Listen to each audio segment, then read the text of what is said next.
कौने रंग मूंगवा कवाने रंग मोतिया हो कवाने रंगवाना हमरी माई के कलशवा हो कवाने रंगवाना हमरी मैया के कलशवा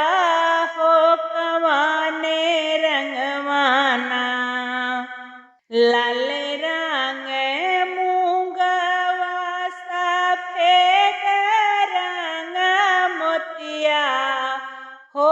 कि लाल रंगवाना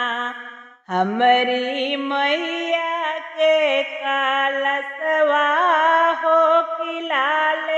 रंगवाना हमरी मैया के कलशवा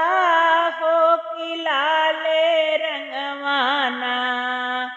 चुकी जई है मूंगवा हो छीटी जई है मोतिया हो रिसाई जाए ना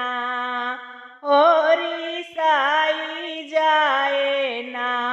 हमरे मैया के कलशवा हो रिसाई जाए ना हमरे मैया के कलशवा हो रिसाई जाए ना